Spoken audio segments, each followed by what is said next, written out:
श्रवण करने के लिए फरीदाबाद हरियाणा की ये पवित्र भूमि,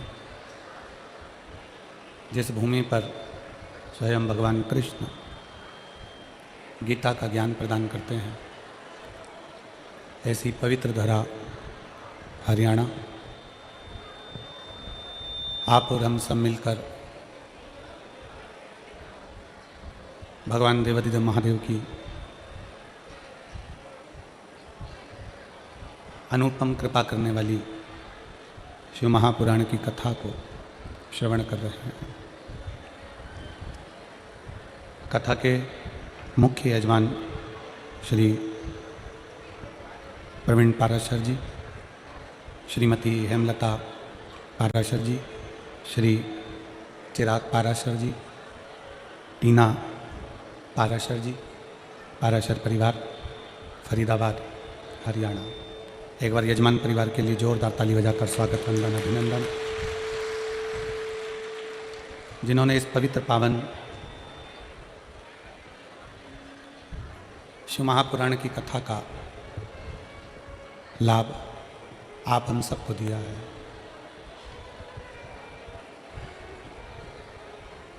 एक मनुष्य की देह, मानव का शरीर,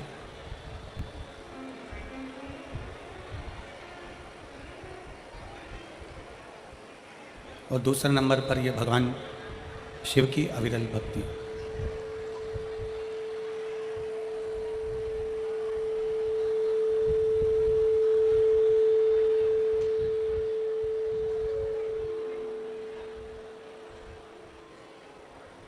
मानव का शरीर मिल जाए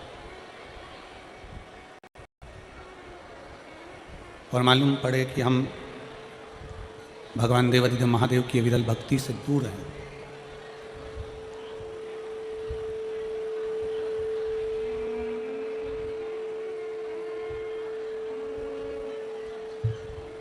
तो फिर ये संसार सागर में जन्म लेना हमारा व्यर्थ है। शरीर मानव का मिलने पर, मानव का शरीर प्राप्त होने पर भगवान देवाधिदेव महादेव की भक्ति को धारण करना, महादेव की भक्ति को अपने भीतर उतारना। अगर शरीर मनुष्य का मिल गया और मनुष्य का शरीर मिलने पर शिव भक्ति आप कर रहे हैं, भगवान शंकर की विरल भक्ति को आप अगर धारण कर रहे हैं, भगवान शिव का यदि आप भजन कर रहे हैं, तो ये मानकर चलें कि फिर इस मृत्यु लोक में दूसरा जन्म हमारा नहीं होगा। जगत गुरु शंकराचार्य जी ने अपनी वाणी में, अपने शब्दों में कहा है कि पुनरपि जननम पुनरपि मरणम के प्रपंच से छूटने के लिए शिव की भक्ति जरूरी है।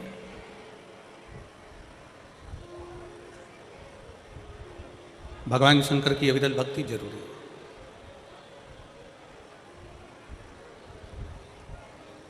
एक चक्र चलता है हमारे जन्म और मरण का, बार बार जन्म लेना, फिर मर जाना, फिर जन्म लेना, फिर मर जाना, फिर जन्म लेना, फिर मर जाना।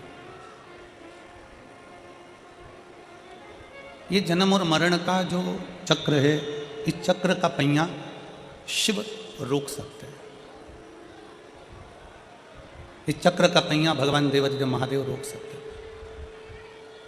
और केवल वो रुकता कैसे है? आपके शंकर का गुणगान करने से। आप अगर शिव जी के मंदिर जा रहे हो, शंकर की भक्ति कर रहे हो, शिव की भक्ति को अपने हृदय में उतार रहे हो, धारण कर रहे हो, तो समझ लो कि आपका बार बार फिर जन्म नहीं होगा।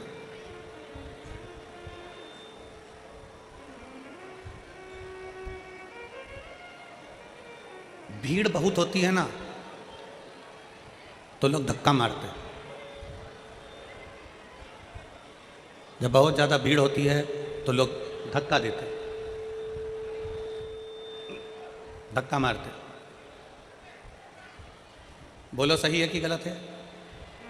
आप बहुत भीड़ है तो लोग आपको धक्का देंगे, धक्का मारेंगे। उसी तरह भीड़ में लोग जैसे धक्का मारते हैं, उसी तरह जब हमारा पाप बहुत बढ़ जाता है, बहुत पाप बढ़ जाता है, तो वो पाप भी पुण्य को धक्का मारता है कि तू यहाँ से हट जा। हमारा पाप पुण्य नहीं करने देता, पाप पुण्य को प्रबल नहीं होने देता, पाप पुण्य को धक्का मारकर एक और कर देता।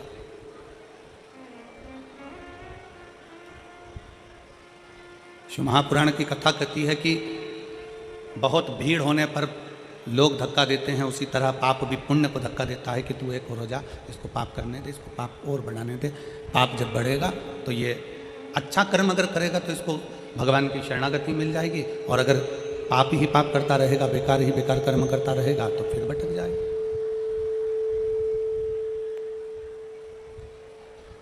फिर पुनः भटक जाएगा। तो शिव महापुराण की कथा कहती है जैसे भीड़ धक्का देती है, बहुत भीड़ होने पर धक्का लगता है, उसी तरह शिव महापुराण की कथा कहती है जब हम भगवान शंकर को एक लोटा जल समर्पित करते हैं, शिव जी की अविरल भक्ति को धारण करते हैं, शंकर भगवान के भजन में हम डूबे रहते हैं, श्री शिवाय नमस्तुभ्यम हम जपते रहते हैं, भगवान शंकर का गुणगान करते रहते हैं, तो भगवान शिव भी हमें उन्नति की ओर बढ़ाने के लिए, आगे बढ़ाने के लिए एक थोड़ा सा धक्का मार ही देते हैं और हम उन्नति की सीढ़ी पर चढ़ ही जाते हैं। मान लो यदि किसी एक लक्ष्य को आप लेकर बैठे हैं,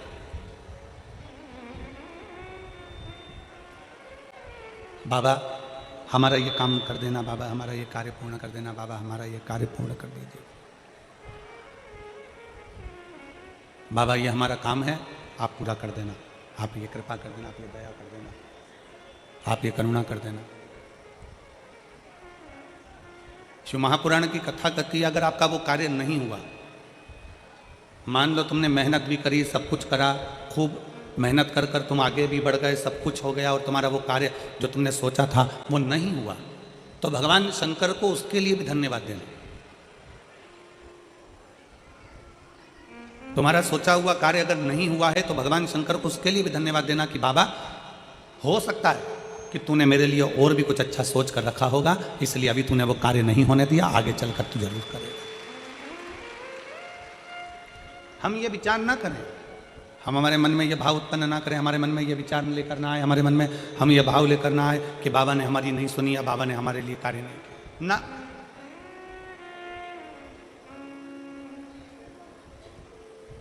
जितने इस पवित्र पावन प्रांगण के अंदर बैठकर, इस फरीदाबाद की पवित्र भूमि पर बैठकर शिव महापुराण की कथा का लाभ ले रहे हैं, जितने भगवान शंकर की कथा का रसतत्व ग्रहण कर रहे हैं, भगवान शिव बैठे हैं ना, जितने यहाँ पर बड़े बड़े अधिकारी बैठे हों, फैक्ट्री के मालिक बैठे हों, जितने पदाधिकारी गण बैठे हों, जितने 2-4 मकान, बंगला, गाड़ी, जमीन, जायदाद के खूब पैसे वाले भक्त बैठे हों, तो उनसे पूछना कि एक साधारण सा भक्त और एक धनपति, दोनों में क्या अंतर है?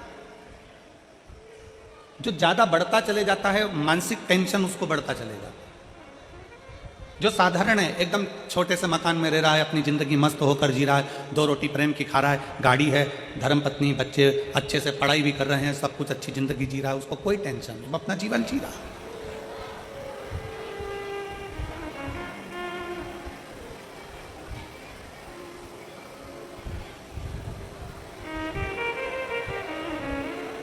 रोड का कितना भी टैक्स जमा कर दो, रोड टैक्स कितना भी जमा कर दो,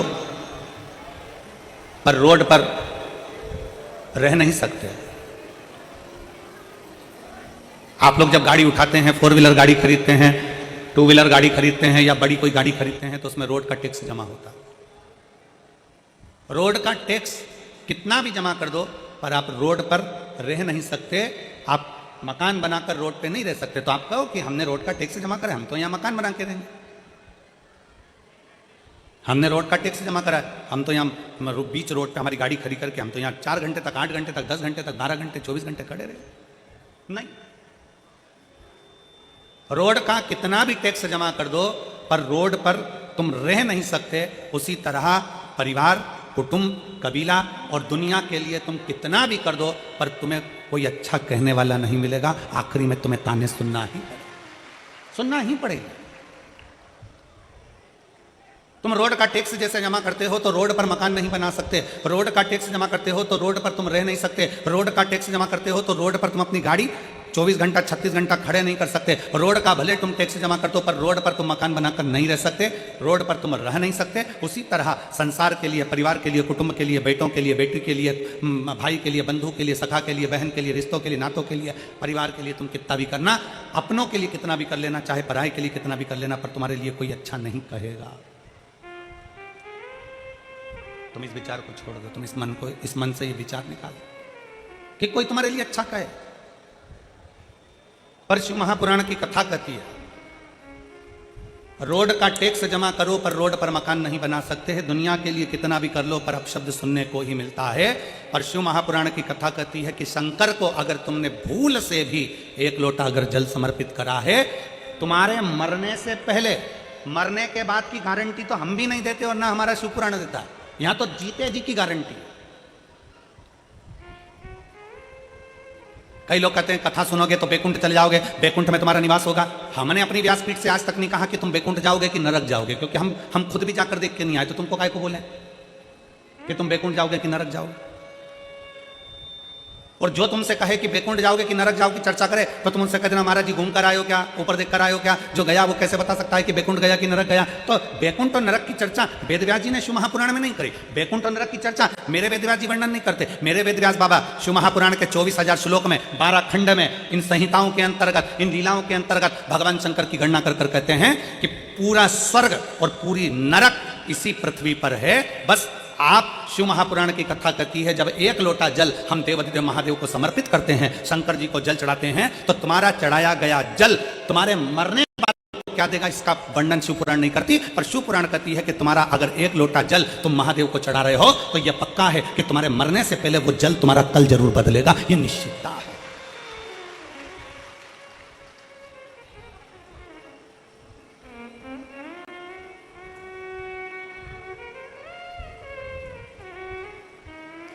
वो जल तुम्हारा कल बदल सकता है। आपने शिव जी को जल चढ़ाया है, वो चढ़ाया गया जल तुम्हें फल दे सकता है। पौधे किस किस के यहां लगे हैं? पौधे, गमला, काय का भी पौधा लगा है, लगा तो है तुम्हारे घर में। पौधे जिन जिन के लगे हैं, रोज पानी देते हो कि नहीं देते हो? जम के बोलो जरा, जम के देते हो। फल रोज आते हैं क्या उसमें? जम के बोलो, नहीं। फूल रोज आते हैं क्या उसमें? नहीं। फल भी समय पर आएंगे, फूल भी समय पर आएंगे। कर्तव्य तुम्हारा है कि पौधे में रोज पानी देना है। फल भी आएगा, फूल भी आएगा, समय आएगा तो फल फूल दोनों प्राप्त होंगे। बस पौधे में पानी डाले जाओ तो फल फूल तुम्हें मिलेंगे जरूर। तुमने पानी डालना बंद करा तो फल फूल तुम्हें प्राप्त नहीं होंगे। उसी तरह शंकर पर एक लोटा जल चढ़ाए जाओ, चढ़ाए जाओ, चढ़ाए जाओ, मेरा भोले बाबा उसका फल तुम्हें जरूर देगा। थोड़ा समय लग सकता है, निश्चित समय पर देगा, देगा। थोड़ा समय लग सकता है, थोड़ा समय लगेगा। और शंभु शरणे पड़ी मांगू घड़ी रे दुख काटो दया करी न दर्शन। शंभु शरणे पड़ी मांगू घड़ी रे दुख काटो दया करी। थोड़ा समय लग सकता है, जल चढ़ाते जाओ, पौधे में जल डाले जाओ, वृक्ष के नीचे पानी चढ़ाए जाओ, फल आएगा। पौधे में जल डाले जाओ, फूल जरूर आएगा। उसी तरह शंकर पे एक लोटा जल चढ़ाए जाओ, प्रतिदिन चढ़ाओ, एक ना एक दिन उसका फल जरूर आएगा और तुम्हारा कल्याण जरूर होगा। चढ़ाए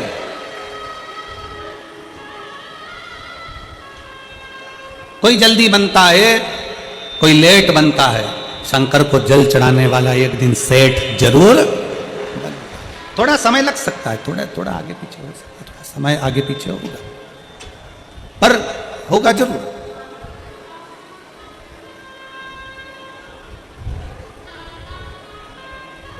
विश्वास है तो शिव है। एक कथा आती है बरकरेश महादेव की, एक कथा आती है बरकरेश्वर महादेव की। और ये बरकरेश्वर महादेव कोई साधारण महादेव नहीं है। एक बड़ा सुंदर सा चरित्र आता है।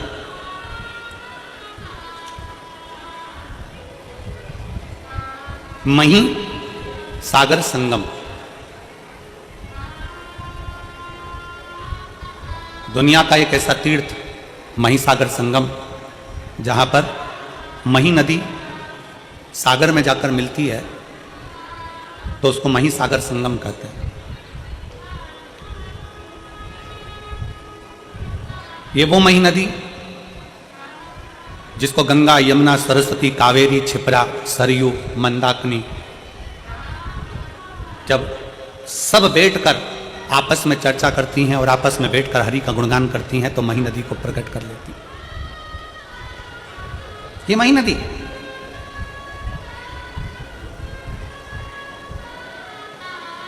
मध्य प्रदेश से निकलती हुई, राजस्थान से होती हुई सागर में जाकर मिल जाती है, सागर में पहुंच जाती है। जहां पर सागर से उसका संगम हुआ है उसे मही सागर कहते हैं, मही सागर संगम। एक ऐसा तीर्थ जहां भगवान शंकर के 4 शिवलिंग विराजमान है, जिसमें से एक स्वयं षडानंद कार्तिकेय जी, जिसको स्थापित करिए स्तंभेश्वर शिव महाराज भगवान शंकर। दूसरा कल कथा सुन रहे थे कालभीति की, एक शिवलिंग कालभीति ने प्रकट किया वहां पर महाकाल को। एक स्वयं सिद्धनाथ के रूप में, सिद्धेश्वर के रूप में प्रकट किया, और दूसरा है बरकरेश्वर महादेव। कभी जिंदगी में अगर मौका मिले तो मही संगम एक बार जरूर जाएं और मही संगम का दर्शन करें। बरकरेश्वर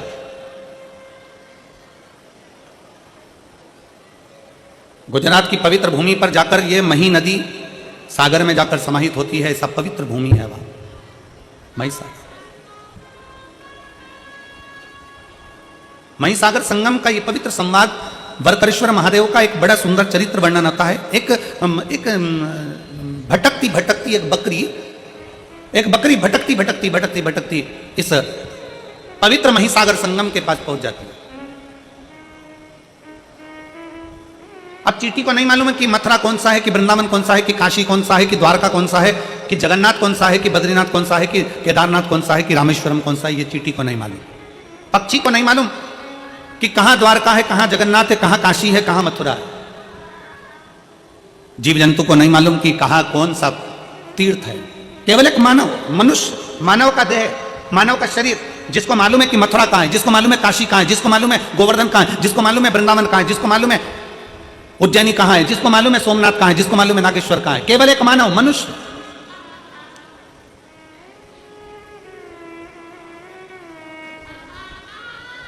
कभी तुमने कहीं सुना है, लाखों की संख्या में आप लोग बैठे हो और लाखों करोड़ों की संख्या में आस्था चैनल पर लोग इस कथा को श्रवण कर रहे हैं, शिव भक्त इस कथा को सुन रहे हैं, और लाखों की संख्या में लोग इसको फेसबुक यूट्यूब पर कथा श्रवण कर रहे हैं।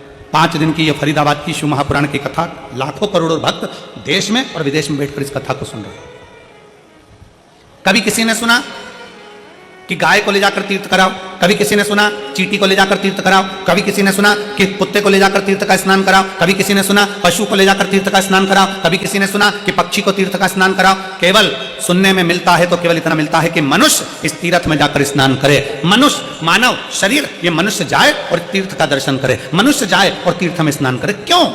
क्या चींटी के लिए तीर्थ नहीं है? क्या चींटे के लिए तीर्थ नहीं है? क्या पशु के लिए तीर्थ नहीं है? क्या पक्षी के लिए तीर्थ नहीं है? केवल एक मनुष्य के लिए क्यों लिखा कि मानव तीर्थ में जाए? मानव जाए, जाकर तीर्थ का स्नान करे, मानव जाए कुरुक्षेत्र में जाकर स्नान करे, मानव जाए तीर्थ में जाकर दर्शन करे। केवल मनुष्य के लिए क्यों है? तो शिव महापुराण की कथा कहती है पशु पक्षी के लिए नहीं, मनुष्य के लिए तीर्थ का दर्शन, तीर्थ का स्नान, तीर्थ का दान, तीर्थ का भजन केवल मनुष्य के लिए इसलिए कहा गया क्योंकि 83,99,999 योनियां काटने के बाद 84 लाख में नंबर की योनि है मनुष्य की योनि, और मानव शरीर एक ऐसा शरीर है, अगर इस शरीर में वो भजन कर लेता है, स्मरण कर लेता है, दान कर लेता है, पुण्य कर लेता है, कीर्तन कर लेता है, तीर्थ नहा लेता है, तो फिर इसका अगला जन्म नहीं होता। पर जितने जीव हैं, पशुचर, जलचर, थलचर, जितने भी जीव जंतु हैं, ये स्नान करेंगे पर इनकी सुध में नहीं रहेगा कि हमने तीर्थ का स्नान करा। गाय को नहीं मालूम, पशु को नहीं मालूम, कुत्ते को नहीं मालूम, पक्षी को नहीं मालूम कि हमने तीर्थ का स्नान करा, पर मनुष्य को मालूम है कि मैंने तीर्थ का स्नान करा है।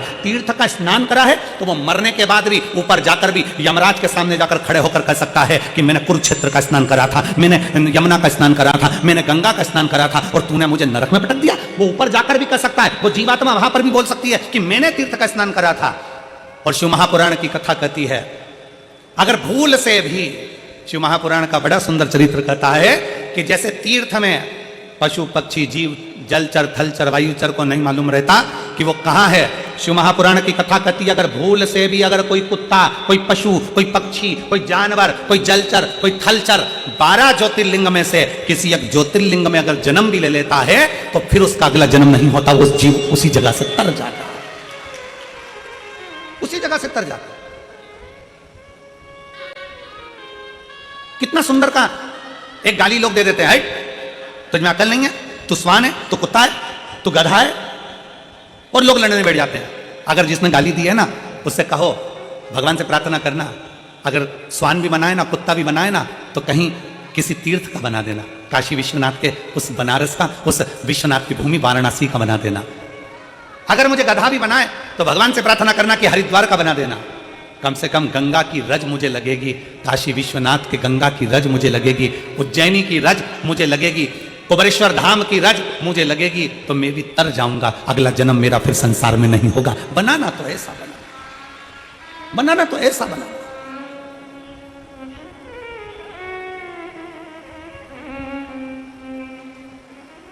और शंभु शरणे पड़ी मांगू घड़ी रे, दुख काट दया करीन दर्शन आपो।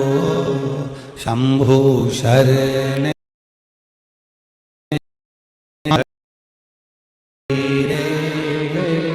दुख काट दया। शिव कथा कर रही है, भगवान शंकर का संवाद कर रहा है, शिव महापुराण कर रही है। बकरी को नहीं मालूम था कि ये महिसागर संगम है।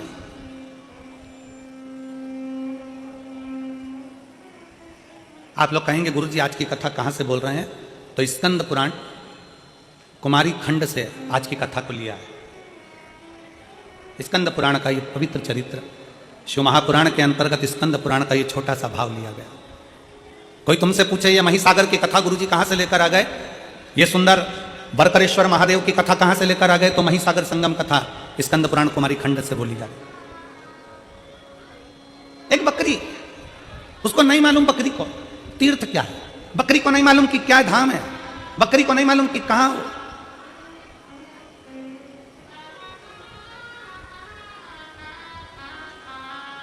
शिव महापुराण की उमा संहिता कहती है कि जिस स्थान पर शिव महापुराण की कथा होती है, बाबा भोलेनाथ की कथा जिस जगह पर होती है, जिस स्थान पर होती है, उस स्थान के पास में जितने जीव रहते हैं, जलचर थलचर वायुचर पशु पक्षी जानवर, मनुष्य तो छोड़ो, जो जीव भी रहते हैं, शिव महापुराण की कथा कहती है उसका भी अगला जन्म नहीं होता, वो भी तर जाते हैं, वो भी तर जाते हैं। एक पत्र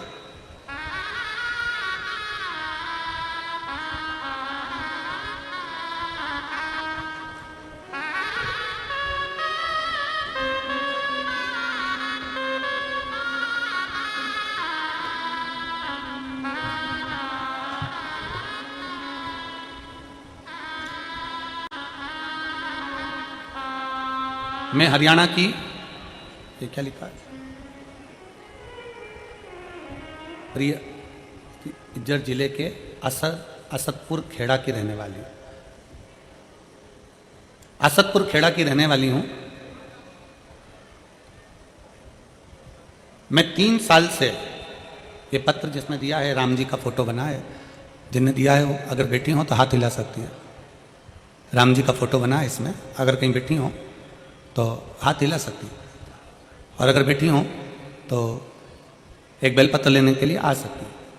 मैं 3 साल से सरकारी नौकरी की तैयारी कर रही थी गुरुजी। मैंने 3 साल पहले पेपर दिया, उसमें भी मेरा सिलेक्शन नहीं हुआ। 3 साल तक मैं रेगुलर पेपर देती रही, पर मेरा कोई सिलेक्शन नहीं हुआ। गुरुदेव, अब मैं करूं तो करूं क्या? तब मैंने आपकी कथा सुनना प्रारंभ करी, और आप कहते हो कि दिल से पढ़ो, दिल से अध्ययन करो, 4 गुना पढ़ाई करो और 4 गुना अध्ययन करो।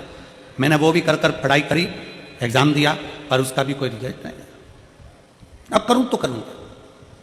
तब मुझे मन में आया कि सीहोर वाला गुरुजी कहता है कि पशुपतिनाथ का व्रत करो, और मैंने पशुपतिनाथ का व्रत करना प्रारंभ करा। गुरुदेव, आप कहते हो कि पंडाल में बैठकर कथा का रसपान करो।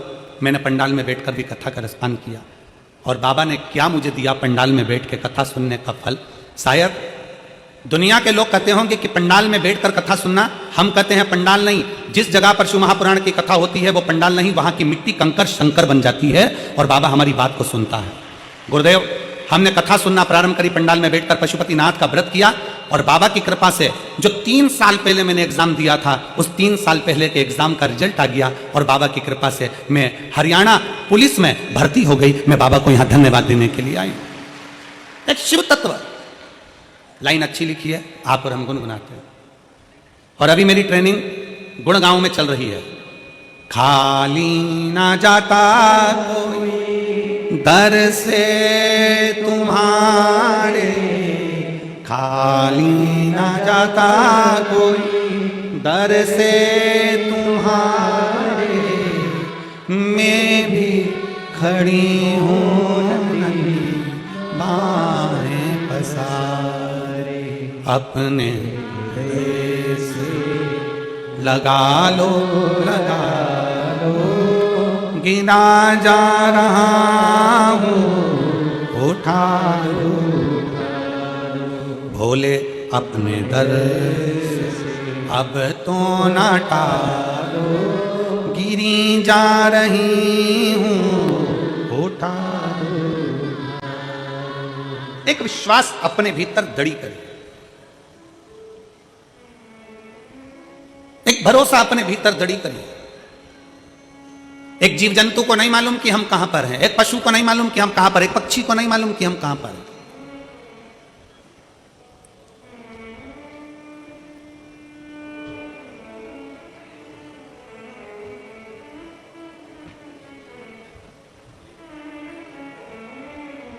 एक सीहोर कुबेरेश्वर धाम पर किसी ने एक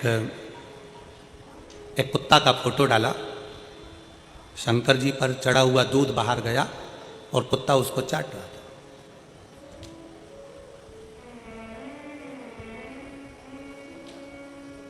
फोटो डालकर उसने लिखा कि गुरु जी से कहना कि जो दूध चढ़ता है वो कुत्ता बिल्ली पीते रहते हैं, तो गुरु जी ने मंदिरों की सफाई तो करवा ही दी है, पर ऐसा कर दो कि यह कुत्ता बिल्ली मंदिर के द्वार पर ना आए और वहाँ दूध वगैरह ना पिए। अब वो पत्र हमको, वो मैसेज कहा, गुरुजी ये मैसेज आया। मंदिर की सफाई तो आप करा ही देते हो, मंदिर में तो खूब दिया बत्ती लगने लगा, मंदिर में लोग जाने लगे, और ये चढ़ा हुआ दूध कुत्ता पी रहा है, ये अच्छी बात है। तो जिसने वो मैसेज भेजा था, बहुत पहले की बात है, हम उनसे कहेंगे आपका चढ़ाया गया दूध, शिव पर चढ़ा हुआ जल आप और हम पीते हैं तो बाबा की कृपा आप और हम पर हो जाती है। अगर वो चढ़ा हुआ दूध किसी स्वान ने पी लिया, कुत्ते ने पी लिया, तो उसकी भी तो जिंदगी संवर गई है, उसका भी तो जीवन संवर गया। मेरे शंकर भगवान का एक नाम है पशुपतिनाथ। शिव केवल तुम्हारे ही नहीं, शिव केवल सीहोर वाला महाराज का नहीं, शंकर भगवान केवल तुम्हारे नहीं, शंकर भगवान केवल मनुष्य के नहीं, शंकर भगवान तो पशु के भी देव हैं, इसलिए उसको पशुपतिनाथ कहते हैं। शिव पक्षियों के भी देव हैं। ये जितने पक्षी उड़ते हैं, इनका अगर कोई देव है तो शंकर भगवान, इसलिए उनको श्रंभेश्वर महादेव कहा जाता है। पक्षी का रूप रखकर भगवान शंकर ने, भगवान नारायण नरसिंह बनकर आए थे और बहुत गुस्सा कर रहे थे, तो पक्षी का रूप रखकर शंकर भगवान ने अपने पंजे में उनको पकड़ा और ले जाकर बद्रीनाथ में अलकनंदा नदी में उनको डाल दिया, नरसिंह भगवान को। इसलिए आज भी जहां पर ताप्ती कुंड है, गर्म पानी जहां पर आता है, उसके नीचे देखोगे तो एक बड़ी सी शिला मिलेगी, वो नरसिंह शिला है। वहां के पंडा जी को पूछना कि नरसिंह शिला कहां है, तो बता देंगे। आज भी शिव केवल पशुओं के देवता नहीं, वो पशुपति नाथ हैं। शंकर केवल मनुष्य के देवता नहीं, वो विश्वनाथ हैं। शंकर केवल पक्षियों के देवता नहीं, वो सर्वेश्वर नाथ हैं। शंकर भगवान जीव और जंतु के भी देवता हैं। शंकर भगवान एक बकरी एक बकरा का भी देव है, उसका नाम बकरेश्वर महादेव है। कोई साधारण है शंकर? पीपल देव का भी देव है महादेव, इसलिए नाम पड़ गया पिपलेश्वर महादेव। बड़ के वृक्ष का भी देव है महादेव, तो बटकेश्वर महादेव। ऐसा कौन सा देव है जो शंकर की शरणागति में नहीं है? ऐसा कौन देव, ऐसा कौन पशु, ऐसा कौन सा पक्षी, ऐसा कौन सा जानवर, ऐसा कौन सा जीव जो शंकर की शरणागति में नहीं है? आप और हम शिव को भूल जाते हैं, छोड़ देते हैं। जगत गुरु शंकराचार्य जी कहते हैं, शंकर भगवान को पकड़ने वाला, शंकर भगवान को एक लोटा जल चढ़ाने वाला, जगत गुरु शंकराचार्य जी कहते हैं शंकर की भक्ति करने वाला, शिव को भजने वाला, अगर भूल से भी शंकर को छोड़ देता है, पर शंकर भगवान अपने भक्त को कभी नहीं छोड़ते अंतिम श्वास तक। शिव नहीं छोड़ते अंतिम श्वास तक, शंकर नहीं छोड़ते आखिरी श्वास तक।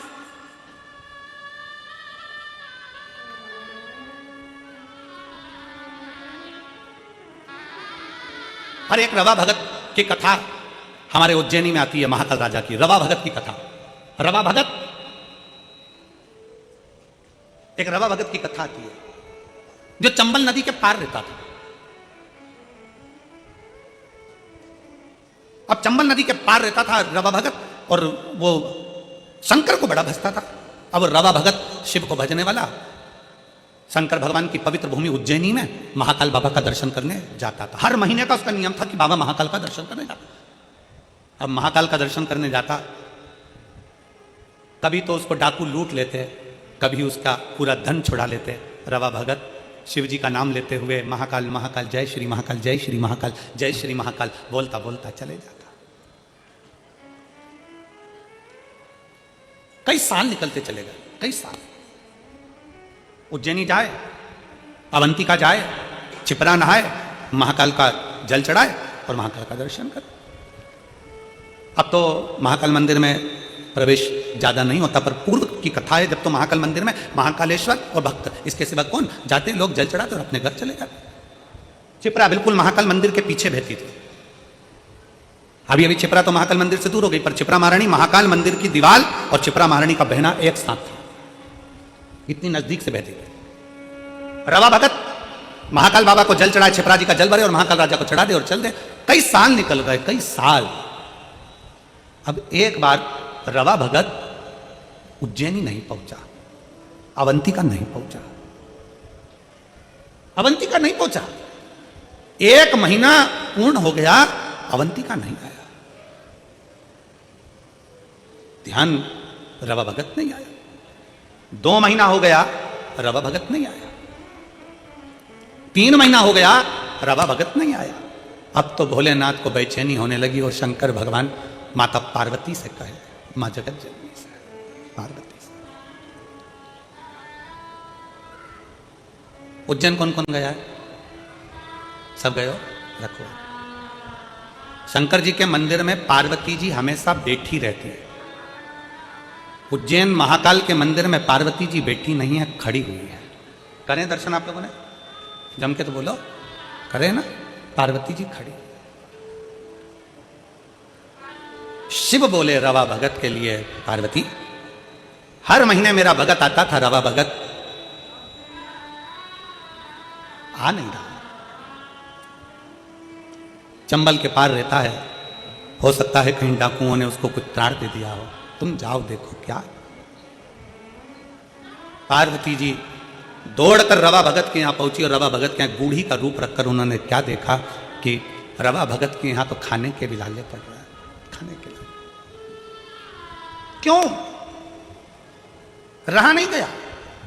हाथ जोड़कर माता पार्वती जी ने रवा भगत से कहा, भगत जी, ओ भगत जी, पूरे नगरी में कोई दयालु दयाल नहीं है, पूरी नगरी में कोई दानी नहीं है, मुझे भूख लगी है, तुम्हारे यहाँ रख लोगे? मेरा कोई है नहीं, मुझ बूढ़ी को तुम कृपा कर दीजिए, अपने रख ली। रवा भगत ने कहा, माता जी आप मेरे यहाँ रहो, मना नहीं है, पर दिक्कत केवल इतनी सी है, मैं थोड़ा सा भी जोड़ कर रखता हूं, डाकू आक्रमण करते हैं और मेरा पूरा गांव छोड़कर मेरे घर में आक्रमण कर मेरा खाने तक का अनाज ले जाते हैं। मेरी पत्नी भी भूखी, मैं भी भूखा, मेरे बच्चे भूखे। तुम क्या करोगे? क्या खाओगी तुम? क्या खाओ? पार्वती जी ने कहा मुझे यहां रहने तो, मुझे भी तो देखना है कि क्या हो रहा है।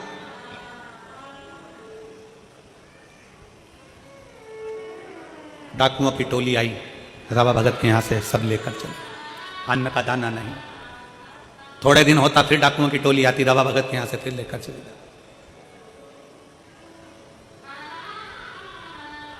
पार्वती जी ने डाकुओं को देखा और पूछा कि भाई इनको कम से कम खाने का तो छोड़कर जाओ, खाने का तो छोड़ो। डाकू चिल्लाकर बोले ये वो भक्त है जो हर महीना महाकाल जाता है, ये वो भक्त है जो हर महीना महाकाल जाता है। हमें देखना है कि महाकाल कब आकर इसको खिलाता है, हमें देखना है महाकाल कब आकर इसको खिलाता है, हमें देखना है। पार्वती जी मुस्कुराई, कहा अब तुम भी देखो कि महाकाल कब आकर खिलाता है।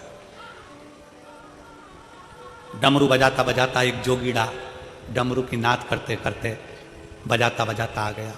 पार्वती मुस्कुराकर बाहर निकलकर उस डमरू बजाने वाले जोगीड़ा का स्वागत कर मेरे नाथ आ गए।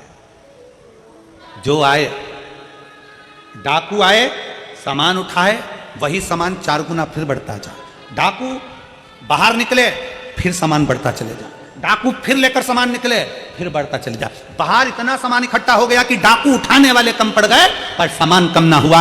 आखिरी में डाकुओं ने चरण पकड़ लिए कि महाकाल आकर खिलाकर भी जाता है, महाकाल आता है खिलाकर भी जाता है। अकाल मृत्यु वो मरे जो काम करे चंडाल का, काल उसका क्या बिगाड़े जो भक्त हो महाकाल का। मेरा महाकाल जो नियम बनाता है कि मैं कुबेरेश्वर धाम आऊंगा, मैं उज्जैनी जाऊंगा, मैं काशी विश्वनाथ दर्शन करने के लिए जाऊंगा, मैं महाकाल के दरवाजे पर जाऊंगा, जो नियम बनाता है 1, 2 महीना, 4 महीना, 6 महीना, 5 महीना नियम तुम बनाते हो, बाकी के नियम मेरा महादेव निभाता है। अभी कथा में कहा था शंकर को जल चढ़ाने वाला अगर 6 महीना 1 साल बाद भूल भी जाए, पर शंकर नहीं भूलते, शंकर तो उसको पकड़कर रखते हैं, शिव उसको पकड़कर रखते हैं।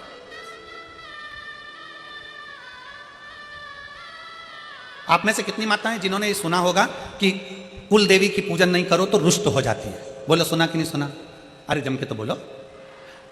वो देवता की पूजन मत करो तो वो रुष्ट हो जाते हैं। बोलो सुना कि नहीं सुना? अरे जम के तो बोलो सुना। अगर उनको प्रणाम नहीं करोगे तो रुष्ट हो जाते हैं। बोलो सही है। दिवाली पे सास को प्रणाम नहीं करो तो वो भी रूठ जाती है। बोलो सही है कि गलत है? अरे जम के बोलो जरा, ठीक है। करवा चौथ पर पति की पूजन नहीं करो तो वो रूठ जाता है।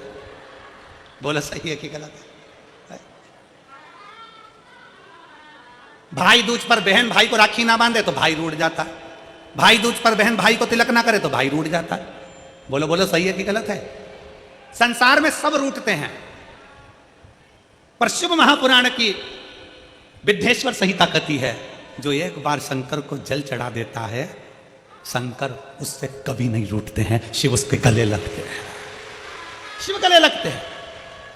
भगवान 33 कोटि देवी देवता अगर तुम्हारे घर में बैठे हैं, तुम्हारे घर में भगवान बैठे हुए हैं, सारे देवताओं को कुछ ना कुछ देना पड़ेगा। शंकर का शिवलिंग तुम्हारे घर के अंदर है। तुम अगर बाहर 1 महीना, 4 महीना, 6 महीने के लिए चले भी गई हो तो चले जाओ। घर में अगर शंकर का शिवलिंग है, तुम सोचो कि उस पर जल नहीं चढ़ा तो पाप करेंगे। अगर मैंने पानी नहीं चढ़ाया तो शंकर जी श्राप देंगे। मैंने शंकर जी को अगर फूल नहीं चढ़ाया शंकर जी क्रोध करेंगे। मैंने शंकर जी को बेलपत्री नहीं चढ़ाई तो वो गुस्सा करेंगे। नहीं, शिव महापुराण की कथा कहती है तुम्हारे घर के अंदर अगर शंकर का शिवलिंग है, तुम कहीं पर भी चले गए, 6 महीना, 4 महीना, 15 दिन, 20 दिन, 1 महीना, कहीं पर भी चले गए, शंकर का शिवलिंग है तो 1 बेलपत्री चढ़ाकर, 1 चावल का दाना चढ़ाकर तुम्हारी मर्जी पड़े जहां चले जाओ। और 6 महीने क्या 12 साल बाद भी अगर तुम वापिस आओगे तो शंकर कभी तुम्हें पाप नहीं देगा, कभी श्राप नहीं देगा। शंकर शंकर ही रहेगा, शिव शिव ही रहेगा। कुल देवी की पूजन मत करो, कुल देवी रूठ गई। इन देवी की पूजन मत करो, वो देवी रूठ गई। उन देवता की पूजन मत करो, वो देवता रूठ गए। उनका वर्णन मत करो, वो रूठ गए। सास को प्रणाम नहीं करा, सास रूठ गई। बहू की शादी की सालगिरह थी, सास ने विश नहीं करा तो बहू रूठ गई। हमारी मम्मी ने हमको विश नहीं करा। अब मम्मी भी सोचे दिन भर तो विष घोलती है, क्या विष करूं तुझको, करूं तो करूं क्या ना। शिव शिव है, मेरा महाकाल राजा, मेरा महाकाल है। भाई शिव महापुराण की कथा कहती है, शंकर का संवाद कहता है, शिव तत्व कहता है, शिव पुराण कहती है, दुनिया रूठ जाए, दुनिया रूठ जाए पर मेरा महाकाल कभी नहीं रूठता। दुनिया भटक जाए पर मेरा महाकाल अपने भक्त को भटकने नहीं देता। वो संभाल लेता है और अपने हृदय से लगा लेता है। वो संभाल लेता है, अपने हृदय से लगा लेता है। वो शिव है, शिव ओघड़ दानी है, वो शंकर है।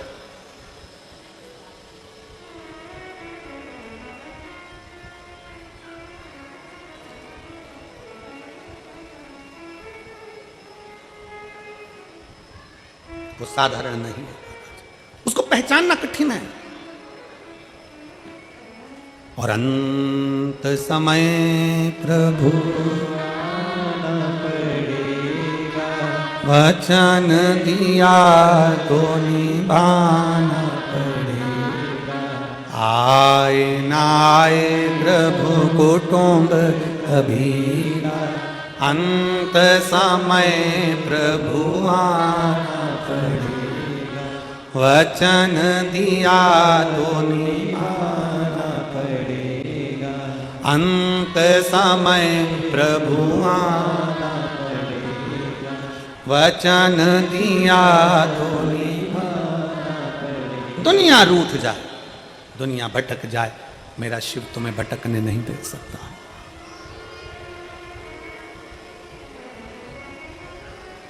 भटकने नहीं दे सकता।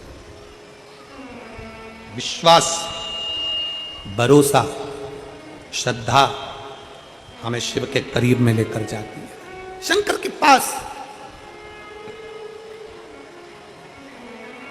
बरकरेश्वर महादेव की कथा कर रही है। बरकरेश्वर महादेव का चरित्र कर रहा है। बकरी को नहीं मालूम कि तीर्थ है, बकरी को नहीं मालूम कि यह तीर्थ है। बकरी तो भटकती भटकती आ गई और महिसागर संगम के तट पर पौधे लगे थे फूल पत्ती के। बकरी प्यासी भी थी और भूखी भी थी। भूखी भी है, प्यासी।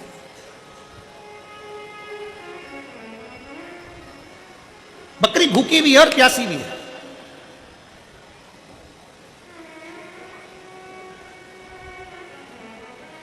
भूख तड़फा रही थी बकरी को, प्यास तड़फा रही थी बकरी। दौड़ती दौड़ती बकरी आई और बकरी दौड़ती दौड़ती आकर उसने देखा कि यहाँ बहुत सारे पौधे लगे हुए हैं। उन पौधों में पुष्प भी लगे हैं, पत्तियां भी लगी हैं, मैं खा लेती। बकरी पत्तियां तोड़कर खा रही थी, पत्तियां तोड़कर खा रही। बकरी को अंदाजा नहीं था कि पास में ही कुछ पौधे ऐसे कांटेदार लगे हुए थे जिसकी पत्तियां तलवार का काम करती थी, जिसकी पत्तियां तलवार का काम करती थी। बकरी को यह अंदाजा नहीं है।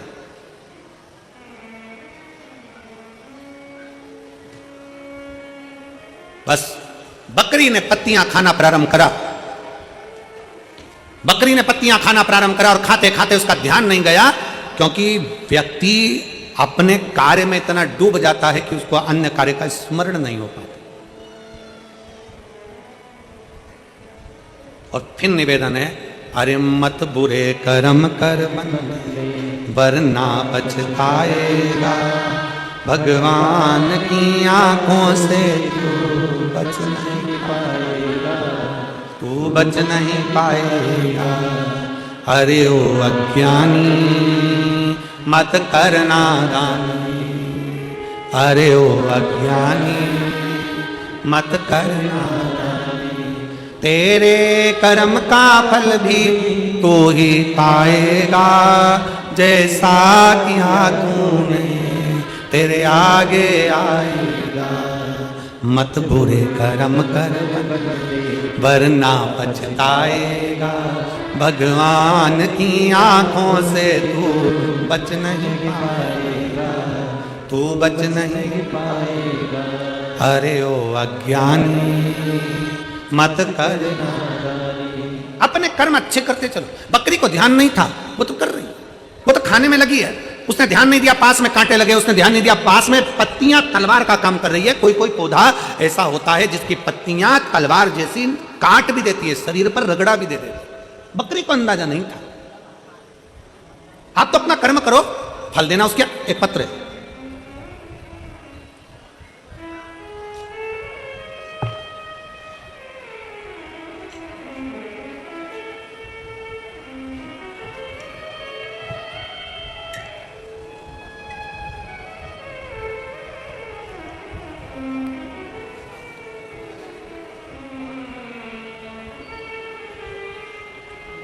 मेरा नाम सुमन पंचाल, डोली, पत्नी ब्रजेश पंचाल, स्थान जवाहर कॉलोनी, फरीदाबाद।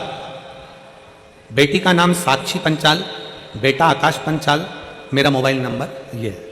आप लोग अगर एलईडी पर देख रहे होंगे या आस्था चैनल पर देख रहे होंगे तो यह नाम सुमन पंचाल। कहीं बैठी हो तो हाथ हिला सकती हैं, और अगर आई हो तो आप ही हैं। ऐसा हाथ हिला दो एक बार वापस हाथ हिलाओ, ठीक है। आ जाइए, एक बेलपत्र ले जाना। बेटी अगर साक्षी आई हो तो वो भी आ सकती है। एक लोटे जल का सारी समस्या का हल। भोले बाबा का कृपा का क्या मैं वर्णन करूं गुरुदेव। मेरे बाबा ने ऐसा मेरा साथ दिया कि मैं विश्वास नहीं कर सकता। गुरुदेव 10 साल से मेरे गर्भाशय में एक रसोली थी, एक गठान थी। 10 साल से मेरे गर्भाशय में गठान थी, हमको मालूम नहीं पड़ा। समय पर मालूम पड़ा तो वो कैंसर का रूप ले चुकी थी। और कैंसर भी साधारण नहीं गुरुदेव, पूरे शरीर में फैल गया था। कैंसर कहां नहीं फैला, हर जगह पर फैल चुका था गुरुदेव। तब हमने हॉस्पिटल में दिखाया दिल्ली के और इलाज प्रारंभ करा। डॉक्टर ने कह दिया कि ये पूरे शरीर में फैल चुका है, क्योंकि ये 10 साल से हो रहा है। तुमने ध्यान नहीं दिया। अब करे तो करे क्या कर सकते हैं। दुखी हो गए। तब डॉक्टर ने कहा कि इसका एक काम हो सकता है कि अभी भी एक चांस है, अगर इसका ऑपरेशन कर लिया जाए तो हो सकता है इसमें अंतर हो जाए। तब हमने विचार करा कि थोड़े दिन की दवाई लेकर ऑपरेशन का विचार करते हैं। और तभी हमने डॉक्टर से समय ले लिया और बाबा का पहली बार किसी के कहने पर कथा सुनना प्रारंभ करी और बाबा पर भरोसा करा। गुरुजी, आपने व्यासपीठ से कह दिया था कि डॉक्टर भी शंकर का एक रूप होता है, डॉक्टर को जरूर दिखाओ। डॉक्टर बोले जांच कराओ, जांच कराओ। डॉक्टर बोले दवाई खाओ, दवाई खाओ। गुरुजी, आप बोलते हो कि डॉक्टर शिव का एक रूप रहता है, तो हमने डॉक्टर को शंकर मानकर, डॉक्टर को हमने नमन कर कर, प्रार्थना कर कर, उनसे भी हमने श्री शिवाय नमस्तुभ्यम बुलवाकर और डॉक्टर से कहा, डॉक्टर साहब मेरे कानों के पास श्री शिवाय नमस्तुभ्यम चलने देना और मेरा ऑपरेशन कर देना। डॉक्टर भी स्वीकार करे और डॉक्टर को शंकर का एक रूप मानकर हमने ऑपरेशन करा लिया। ऑपरेशन कराने के बाद डॉक्टर ने कहा कि शरीर में तो बहुत ज्यादा मात्रा में फैला हुआ है, अब बाबा ही जाने और जिस पर तुम भरोसा करती हो वो जाने। हम शिव पर आश्रित हो गए। शंकर का चढ़ा हुआ जल लेकर पीना चालू कर दिया, रुद्राक्ष का जल पीना प्रारंभ कर दिया। गुरुजी, समय तो डॉक्टर ने हमको थोड़े से महीना कर दिया था, पर आज बाबा की कृपा से मैं पूरी तरह से ठीक हो गई। मैं बाबा को यहाँ नमन करने के लिए आई। गुरुदेव, दूसरी बात और बताना चाहती हूँ। मेरी बेटी कभी आप पर भरोसा नहीं करती थी, कभी शंकर पर भरोसा नहीं करती थी, कभी किसी मंदिर में नहीं जाती थी, कभी मंदिर में नहीं जाती। उसने गवर्नमेंट जॉब के लिए इतने एग्जाम दिए पर किसी एग्जाम में बेटी का नहीं हुआ। कई जगह पर बेटी ने पूछा भी पर सबने जो बताया सब करा, पर बेटी का नहीं हुआ तो उसका विश्वास खत्म हो गया। जब बेटी का विश्वास खत्म हो गया तब मैंने अपनी बेटी से कहा कि शंकर भगवान जब मुझे रख सकते हैं तो तेरे भी गोद भर सकते हैं, तू एक बार पशुपतिनाथ का व्रत कर। मेरी बेटी कहती है, मम्मी क्यों मुझे नौटंकी करने का बोलती हो, क्या होगा पशुपतिनाथ व्रत करने से, 5 दिया लगाने से, 6 दिया लगाने से क्या होने वाला है। मैंने अपनी बेटी से कहती है, तू इतने साल से कर रही है प्रयास, तू एक बार पशुपतिनाथ का व्रत कर। मेरी बेटी ने पशुपतिनाथ का व्रत किया और पशुपतिनाथ का व्रत कर कर पहला व्रत जैसे ही पूर्ण हुआ, मेरी बेटी ने एक एग्जाम 2 साल पहले दिया था। बाबा की कृपा से SBI बैंक में बेंगलोर में मेरी बेटी की सरकारी जॉब लग गई। मैं बाबा को यहाँ प्रणाम करने के लिए आई हूँ और आज मेरी बेटी बेंगलोर में गवर्नमेंट जॉब कर रही है। मैं बाबा को यहाँ धन्यवाद देने के लिए आई हूँ। यह शिव तत्व है, योग घड़ी है।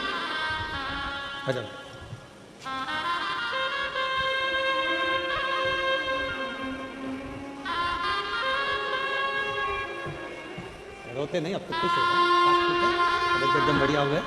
ये बेटी कर देना उसको भाई, आंसू ठीक है, अच्छा खुश होकर जाओ है, शिव कृपा बनी रहे, बाबा बधाई। एक बेटी को भी देना है, काट के अब ठीक हो पूरी तरह से।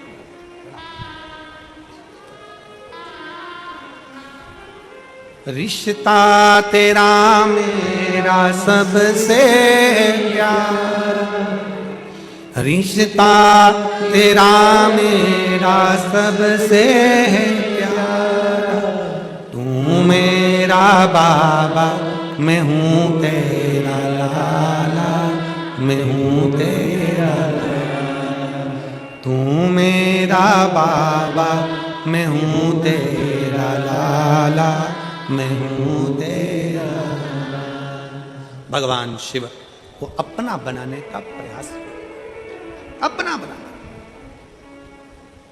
समय लग सकता है, देरी हो सकती है। कोई कहता गुरुजी हमने इतनी पूजन पाठ करी, बाबा ने हमारी नहीं सुनी, आज से हम मंदिर जाना बंद कर। ना ना, जाते रहो। कुछ अच्छा सोचा होगा मेरे शंकर ने, कुछ अच्छा सोचा होगा। घर में दो बहुएं हैं, एक बहू को सास ने पूरा जेवर दे दिया, पूरी प्रॉपर्टी दे दी, और दूसरी बहू को सास ने कुछ भी नहीं दिया, कुछ भी नहीं, कुछ नहीं दिया। और जिसने जेवर लिया, जिसने प्रॉपर्टी ली, उसने निकाल दिया सास को, सास पहुंच गई फिर उसके पास जिसको कुछ नहीं दिया। अब उसको कुछ नहीं मिला, उसने अपने पापा मम्मी से कहा, मम्मी पापा से कहा, पिताजी मेरी सास को मेरी देवरानी ने निकाल कर यहाँ भेज दिया और अब मेरे पास रह रही है। माँ ने कहा बेटा वो तुझे प्रॉपर्टी नहीं दी, कोई बात नहीं, जेवर नहीं दी, कोई बात नहीं, सेवा कर, अच्छे से खूब सेवा कर। सास ने प्रॉपर्टी एक को दी, जेवर एक को दिया, एक बहू को कुछ नहीं दिया।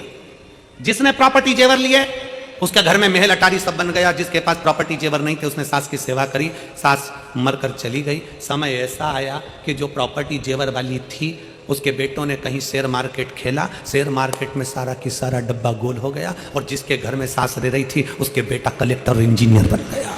समय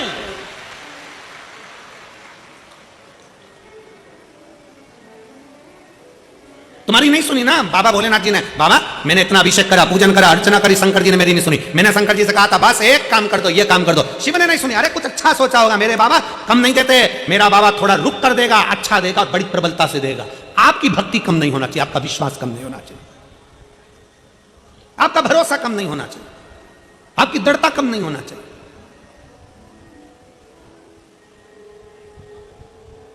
बढ़ाओ अपनी भक्ति को, बढ़ाओ अपने विश्वास को। ठोकर लग रही है ना, लगने दो। गिर रहे हो ना, गिरने दो। तकलीफ हो रही है ना, होने दो। बाबा पर भरोसा रखकर एक लोटा जल चढ़ाना प्रारंभ करिए। थोड़ा अविरल भक्ति को धारण करिए, थोड़ा विश्वास को प्रबल करिए, भरोसा प्रबल करिए।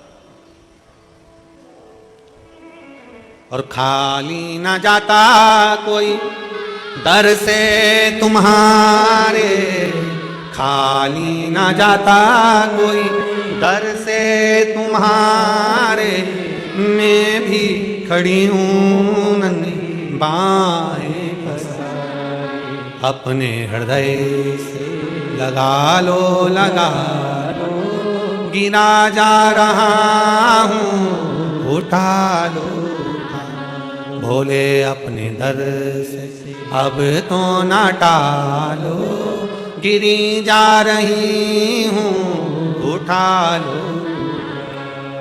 आप उसको साधने का प्रयास करें। शिव मंदिर में जाकर एक लोटा जल चढ़ाने का प्रयास करो। लोटा भर के जल नहीं हो तो 3 बार ताली बजा दिया करो। ये भी नहीं बन सके तो बम बम भोले, और ये भी ना हो सके तो शिखर का दर्शन कर लिया करो। ये भी ना बन सके घर बैठकर श्री शिवाय नमस्तुभ्यम बोल लिया करो।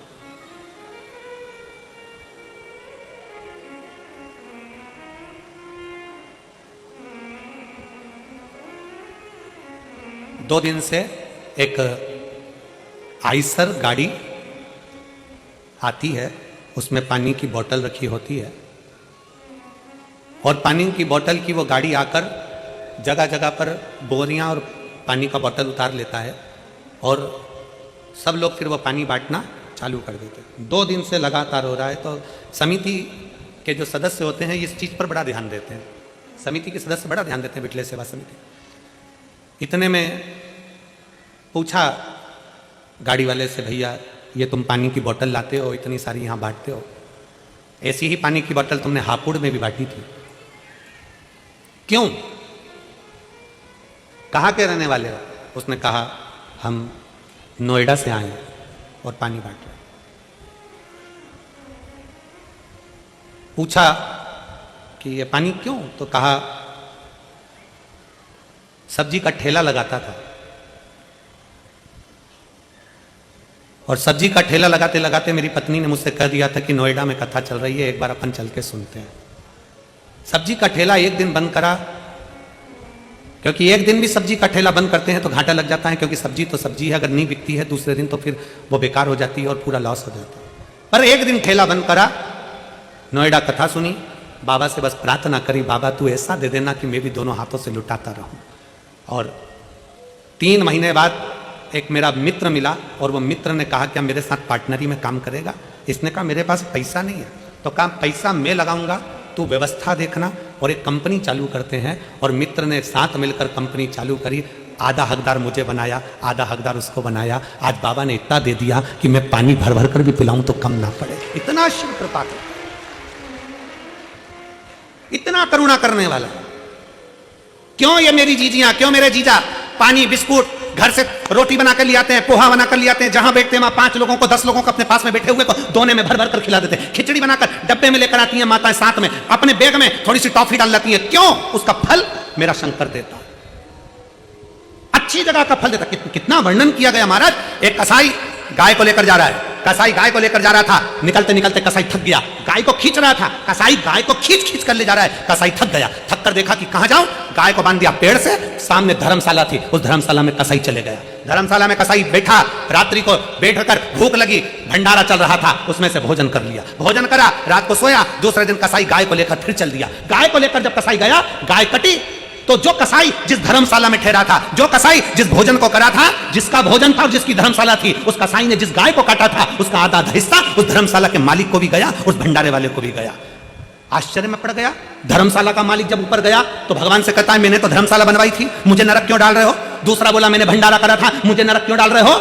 इतने में यमराज ने कहा, धर्मराज ने न्याय देकर कहा कि वो कसाई गाय लेकर जा रहा था, उसने तेरी दी हुई धर्मशाला में विश्राम करा। शिव पुराण कहती है अगर दान करना है, किसी को अन्न का दान कराना है, पानी पिलाना है, तो इतने भक्त जब एक साथ भगवान का भजन कर रहे हैं, दान करने का स्थान होता है कि कहां करो।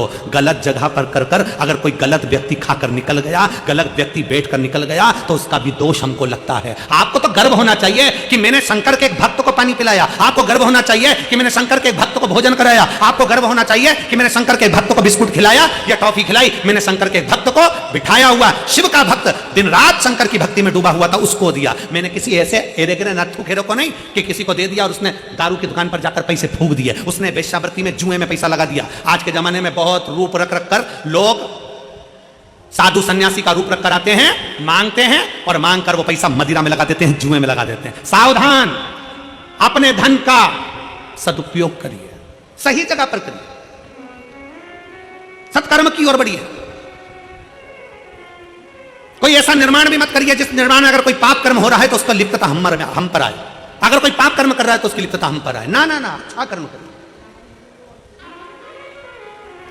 श्रेष्ठ कर्म की ओर बढ़िए। कई बार बड़ा कर्म भोग मनुष्य को भोगना पड़ता है। बहुत कितना सुंदर कहा है, ट्रेन के अंदर लोग सफर करते हैं, एक बच्चा आता है, कपड़े उतारता है, ट्रेन में पोछा लगाने लगता है। देखा है तुम लोगों ने? अरे बोलो तो जम के, किस किसने देखा है जरा बोलो। ट्रेन में सफर कर रहे हो, एक लड़का आया, कपड़े उतारे, पोछा लगाने लगा अपने कपड़े से, कचरा भी ना चले गया। बाद में तुम्हारे पास आया, मांगा, उसको तुमने 1 रुपया 2 रुपया 5 रुपया दिया, अगले स्टेशन पर उतरा, कोई नशे का सामान लिया, कपड़े में उसने भरा, सूंघ सूंघ कर किसी ट्रेन की चपेट में आ गया, कहीं जाकर मर गया, गिरकर। उसके मरने में 1 रुपया तुम्हारा भी लगा है, इसलिए नरक तुमको भी भोगना पड़ेगा। उसके मरने में 1 रुपया तुम्हारा भी लगा है, तो तुम कहोगे मैंने तो अच्छे के लिए दिया था। ना ना, जब सरकार ने लगा रखा है सफाई कर्मी, जब सरकार ने लगा रखा है सफाई करने वाला, तो तुमने उस बच्चे को क्यों रुपया दिया? किसी भूखे को भोजन, मालूम है वो बच्चा नशा कर रहा है, उसके नशे में तुम्हें 1 रुपया शामिल करे हो तो तुम्हें भी भोगना पड़ेगा। बेटी, गाय और लक्ष्मी, सोच विचार कर देना कि सही जगह दे रहे हो कि नहीं दे रहा है। बेटी को विचार कर कर देखना, पेट्रोल पंप, गाड़ी, बंगला, फैक्ट्री देखकर बेटी को मत देना। मालूम पड़े फैक्ट्री के मालिक को बेटी दे दो और जिस लड़के से भी आया वो लड़का दिल्ली से ही फरीदाबाद नहीं आ रहा है, मालूम पड़े वो गया वहां, मालूम पड़े गुड़गांव ही नहीं आ रहा है, नोएडा ही नहीं आ रहा है। बेटी इंतजार कर रही है, अभी तक नहीं आया, अभी तक नहीं आया, अभी तक नहीं आया, अभी तक नहीं आया। फैक्ट्री का मालिक था, पेट्रोल पंप वाला था, गाड़ी बंगला था, बेटी को ब्याह दिया धन देखकर, और बेटी रो रो के मरी जा रही है। ऐसी जगह बेटी को मत ब्याहना। लड़का ऐसा ढूंढना जो तुम्हारी बेटी का सम्मान करे, आदर करे, सत्कार करे, तो बेटी को ब्याहना। गाय ऐसी जगह पर मत देना। हमारे दादाजी चले गए, पंडित जी को गाय देना है, पंडित जी ने गाय ली, गाय लेकर चले गए, थोड़े दिन तक गाय ने दूध दिया, बांध कर रखा, गाय ने दूध देना बंद कर दिया, पंडित जी के खुद के रहने की जगह नहीं, तो गाय को कहां रखे, उनने तीसरे को भेज दिया, तीसरे ने चौथे को बेचा, चौथे ने पांचवे को बेचा, बाद में गाय कसाई के यहां चली गई, जब गाय कटी तो जिसने दान करा उसको भोगना पड़ा। और तीसरे नंबर पर है लक्ष्मी। भिखारी के कटोरे में पैसा डालने से पहले विचार करो कि भिखारी कहां लगाएगा।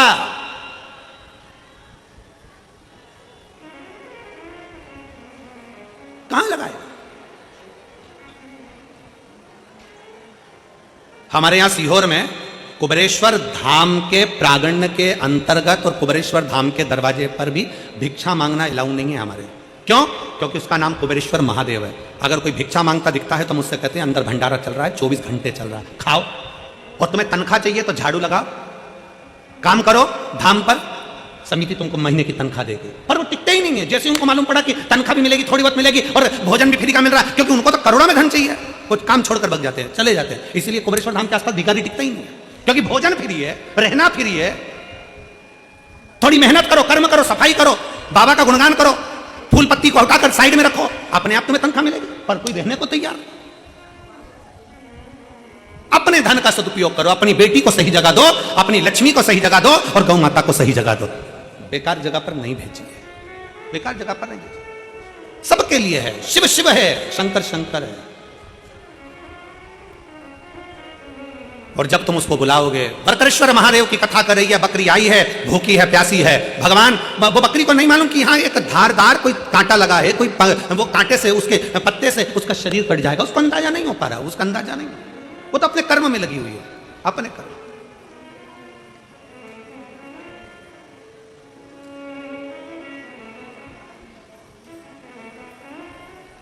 चित्त हट, और वो भी साधारण नहीं है, देने में पीछे हटता नहीं है, देने में पीछे हटता नहीं।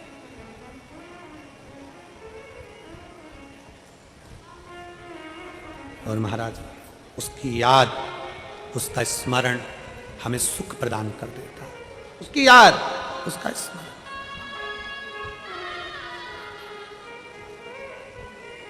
महाराज, अरे डमरू वाले आजा तेरी याद सताए, मेरा ये भरोसा कहीं टूट न जाए। ओ डमरू वाले आजा तेरी याद सताए, मेरा ये भरोसा कहीं टूट न जाए। ओ कहाँ भोले बाबा, ओ डमरू वाले आजा तेरी याद सताए, मेरा ये भरोसा कहीं टूट न जाए। ओ डमरू वाले आजा तेरी याद सताए, मेरा ये भरोसा कहीं टूट न जाए। सब गाइए प्रेम से।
भोले बाबा ओ डमरू वाले आजा, तेरी याद सताए, ओ तेरा ये भरोसा कहीं डूबे न जाए।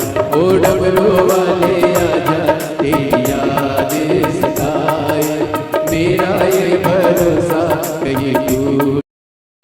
Sometimes hands speak. Act. Start with a free demo account. Pocket Broker. That's all in your hands.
रोती है अखियाँ नीरे बहाए, रोती है अखियाँ नीरे बहाए, कैसे समझाए छुपा कहाँ हो भोले बाबा ओ डमरू वाले आजा, याद सताए, मेरा ये भरोसा कहीं टूटे न जाए। ओ डमरू वाले आजा, तेरी याद सताए, मेरा ये भरोसा कहीं टूटे न जाए।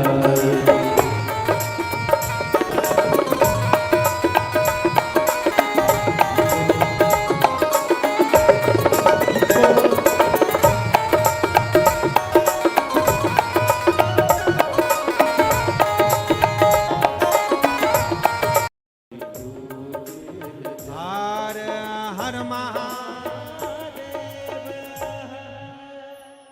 भगवान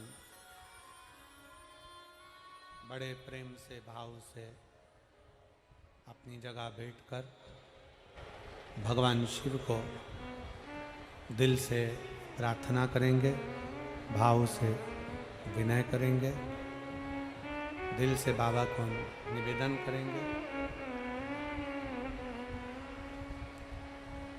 जहाँ जगह मिले वहाँ बैठकर बाबा को दिल से प्रार्थना करिए।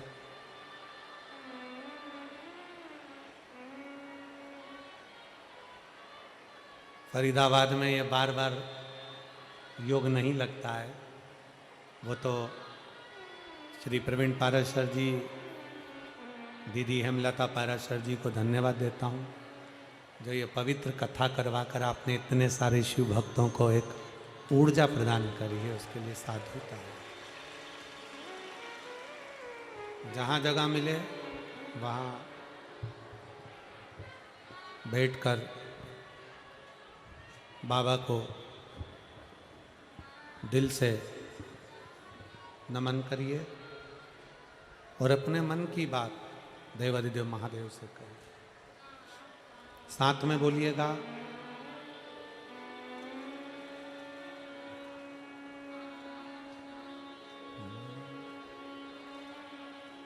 श्री शिवाय नमस्तुभ्यं, श्री शिवाय नमस्तुभ्यं, श्री शिवाय नमस्तुभ्यं, श्री नमस्तुभ्यं, श्री शिवाय नमस्तुभ्यं। भोला सब दुख काटो हमारा, ओ भोला सब दुख काटो।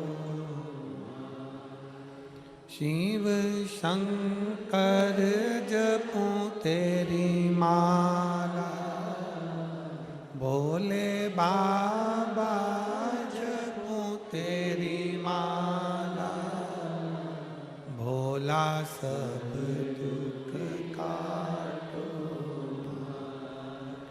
ओ भोला सब दुख काटो। वेश है मंगल मंगलकारी, वेश है मंगल मंगलकारी। शमशान वासी हमारा, शमशान वासी हमारा, ओ भोला सब दुख काटो। ओ भोला सब दुख काटो।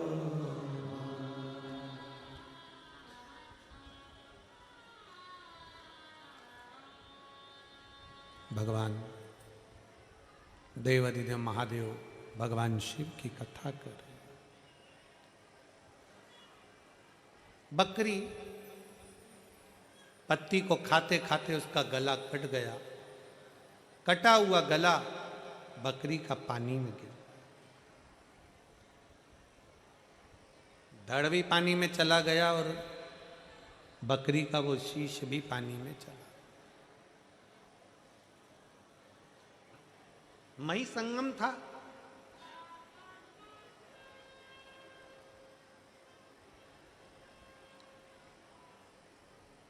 जो शीश कटा था बकरी का,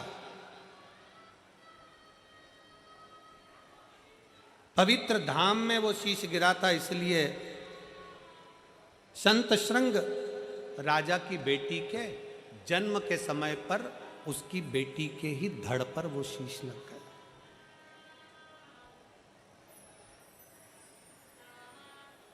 राजा संत श्रृंग की बेटी के धड़ पर वो शीश लगा। बेटी का जन्म हुआ।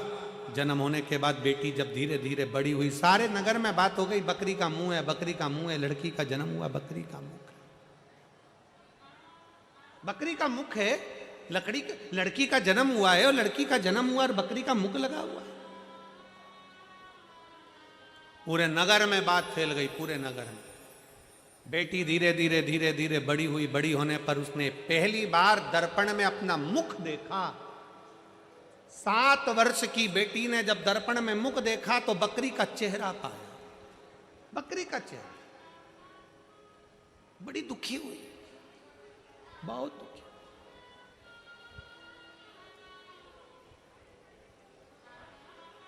कल कथा में कहा था, भाग्य लिखने वाला देव है पर भाग्य बदलने वाला महादेव। भाग्य एक पत्र है।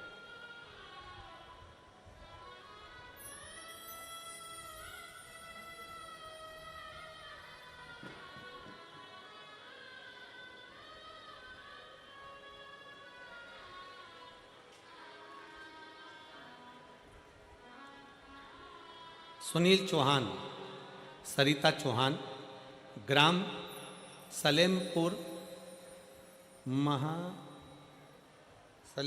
महदूद, पोस्ट बहादराबाद, जिला हरिद्वार। कहीं बैठी हों तो हाथ हिला सकती हैं।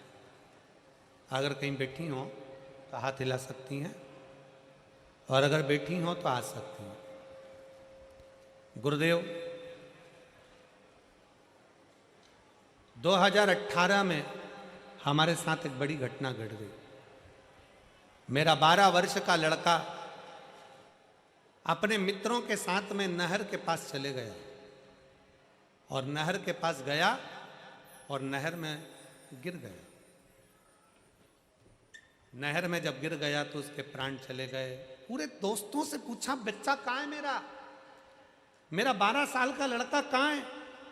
बिलक बिलक कर रोने लगी और पूछने लगी, पर कोई कहता है संतरा लेने गया, कोई कहता है नारियल लेने गया, कोई कहता है उसका पांव फिसल गया और वो पानी में चले गया, और मालूम पड़ा मेरा 12 साल का लड़का मेरे हाथ से चला गया। गुरुदेव, 12 साल का लड़का चले गया। बहुत दुखी हो गए, पूरा घर निराश हो गया, सब मायूस हो गए, रोने लगे। गुरुदेव, डॉक्टर को दिखाया तो दूसरे बच्चे का चांस नहीं है। डॉक्टर ने कहा आईवीएफ करवा, वो भी करवा कर देख लिया, पर दूसरे बच्चे का चांस नहीं बना। तब आखिरी में किसी ने कहा कि प्रदीप मिश्रा जी कथा करते हैं, टीवी पर आती है, आप उसको सुनो। हमने पहली बार कथा आसन लगाकर टीवी के सामने कथा सुनी। और गुरुदेव, 2023 में आपकी पहली कथा बाबा की कृपा से सुनना प्रारंभ करी, और हम 17/2/2023 को हम सीहोर पहुंच गए। पहली बार हमने सीहोर नहीं देखा था, पर हम पहली बार कुबेरेश्वर बाबा की धरा पर गए। गुरुदेव, वहां पहुंचने पर ऐसा लगता है कि ये वाला दिखाना गया तेरा प्राइस मनी। कुछ इन्वेस्टमेंट भी कर लेती, आते समय कर लिया मोबाइल से। कहाँ? गवर्नमेंट सिक्योरिटीज में। हाँ, RBI retail direct mobile app है ना, रिटेल डायरेक्ट स्कीम द्वारा इन्वेस्टमेंट यानी मैच्योरिटी पे guaranteed returns, no brokerage, no hidden fees. मान गए? आपको नहीं, ऐप को। आरबीआई कहता है जानकार बनिए, सतर्क रहिए। कि पुत्र वापस दे दिया, आज मैं एक बेटे की मां फिर बन गई। मैं बाबा को धन्यवाद देने के लिए।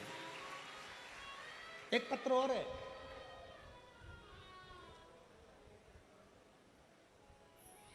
अर्चना दिनेश शास्त्री, सांगरपुर तहसील बल्लभगढ़, फरीदाबाद, हरियाणा के निवासी हैं। कहीं बैठे हों तो हाथ हिला सकते हैं। आप ही हैं? आ जाइए। बच्चे आए हो साथ में तो ले आइए। हाँ, आ जाइए। गुरुदेव,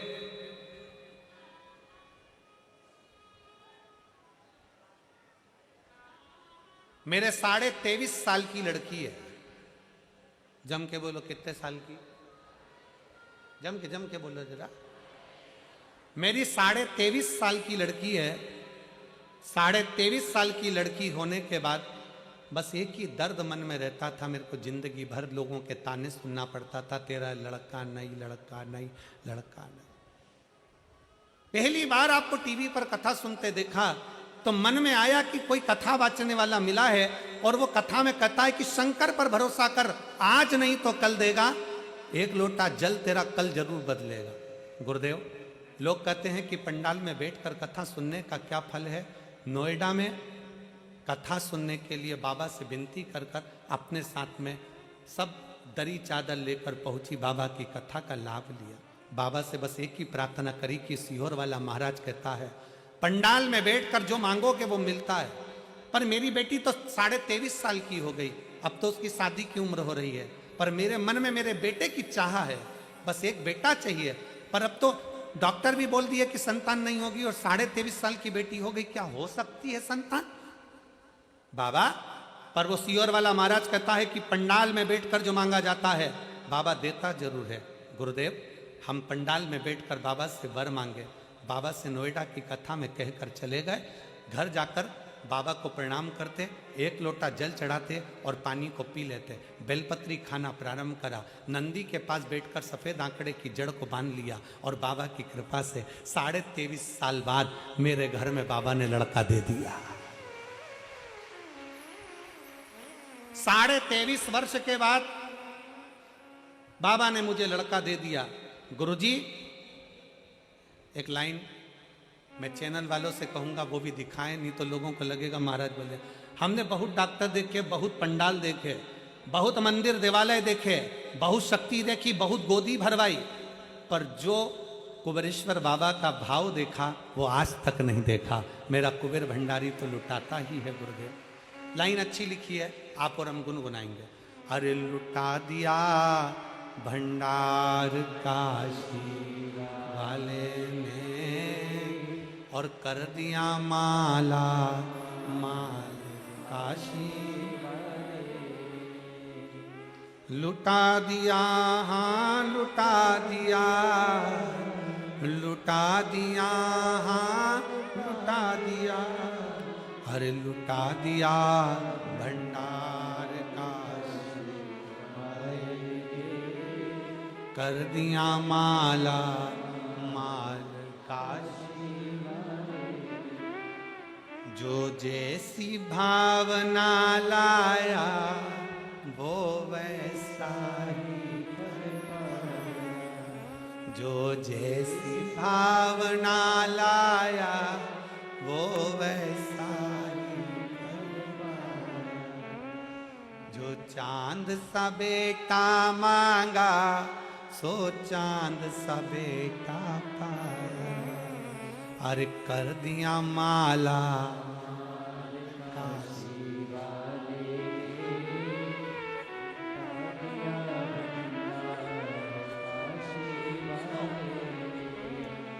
रो नहीं, अब खुश हो, रोते नहीं है, उठो उठो, रोते नहीं है, रो नहीं, बिल्कुल भी ना रो, अच्छे हो जाओ, रो नहीं। शंभो शंभो, श्री शिवाय नमस्ते। शंभो प्रणाम करो।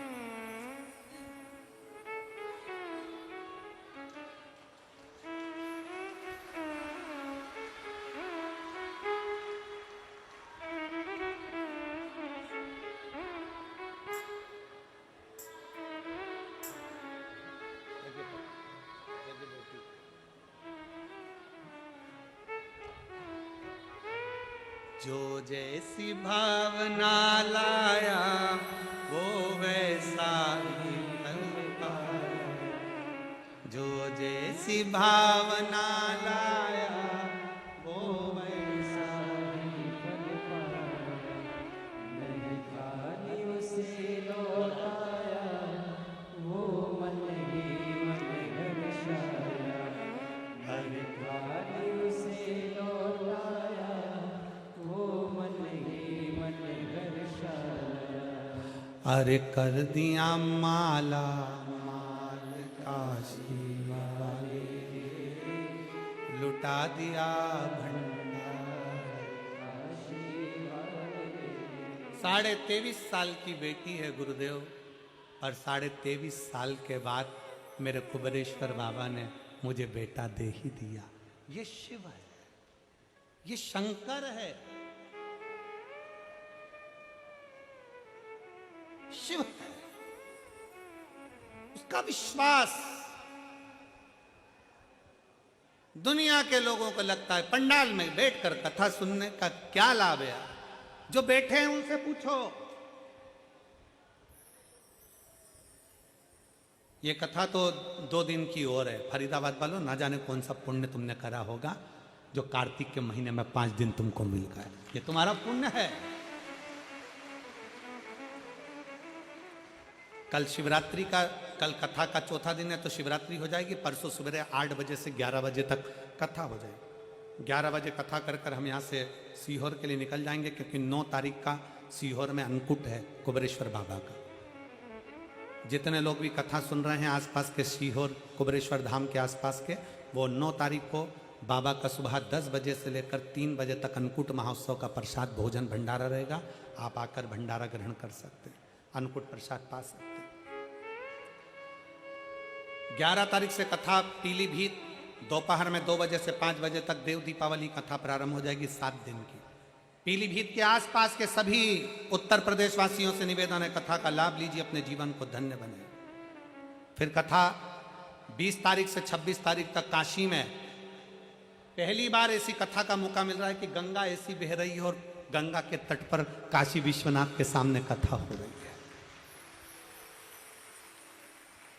और अब की बार तो आप लोगों को बड़ा प्रसन्नता है, 3 कथा तो तुमको यही मिल गई, हापुड़ की मिल गई, यहाँ की मिल गई, और दिसंबर में एक कथा और तुम्हारे आसपास में मेरठ में है। तारीख का हमारे स्मरण नहीं आया, दिसंबर शायद एंड में प्रथम ऐसा कोई तारीख है, वो हम बताएंगे उसका। मेरठ में भी कथा दिसंबर में। जो 5 कथा सुनने के पंडाल वाले होते हैं उनको तो यहीं की यहीं पास पास में कथा मिल गई, तुम लोग तो धन्य हो। और बची कुछ ये तो मार्च में एक अमरजीत जी जो कथा भटिंडा पंजाब में करा रहे हैं वो कथा मिल जाएगी। ये शिव है, वो घड़ी है। जो जैसी भावना लाया वो वैसा ही करता है।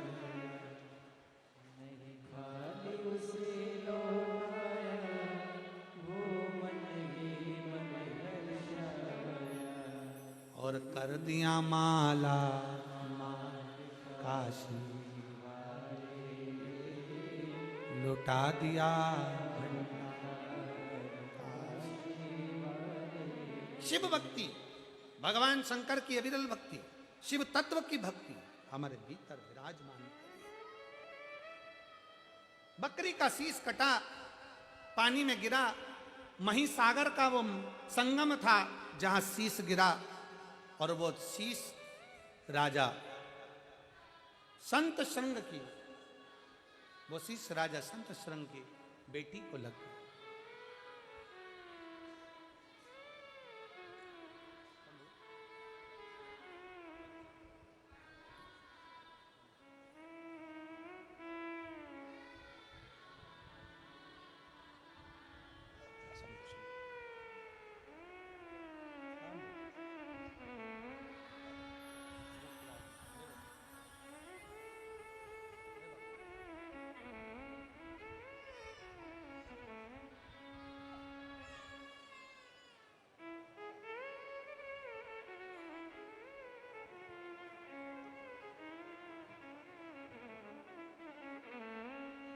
बकरी का शीश राजा संत श्रृंग की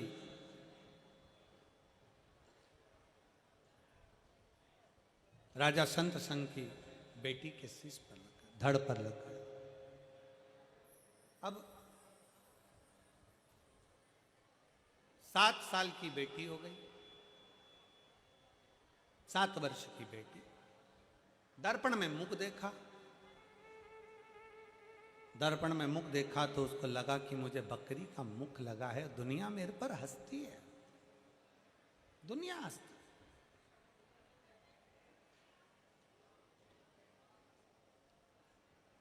दुनिया ताना देती है, दुनिया अपशब्द कहती है, सारी दुनिया मेरे पर हंसती है। अपने पिता को नमन करा,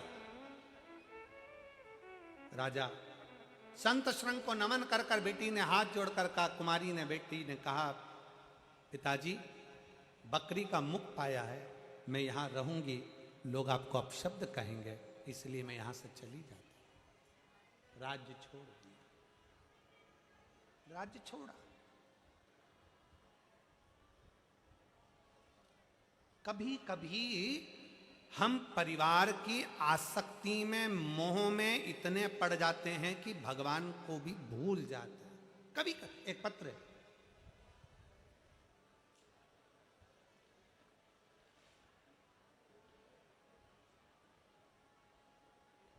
एक पत्र है, उस लिखने वाले ने कितना साफ साफ इस पत्र में लिखा है, जरा सब पढ़ी सुननेगा आप पत्र को, और जो एलईडी पर पढ़ रहे हैं या आस्था चैनल पर पढ़ रहे हैं वो पढ़ सकते हैं। जयपाल पाराशर, गोहना, जिला सोनीपत, हरियाणा का हूँ। कहीं बैठे हों तो हाथ हिला सकते हैं। मेरा नाम जयपाल पाराशर है, गोहना, जिला सोनीपत, हरियाणा का रहने वाला हूँ गुरुजी। 5 जनवरी 2023 को मैंने अपने कान के पीछे गठान हो गई थी, जिसका मैंने ऑपरेशन करवाया था। ऑपरेशन कराने पर डॉक्टर गठान की जांच करे तो जांच में मुझे कैंसर आया। कैंसर आने पर पूरा परिवार घबरा गया।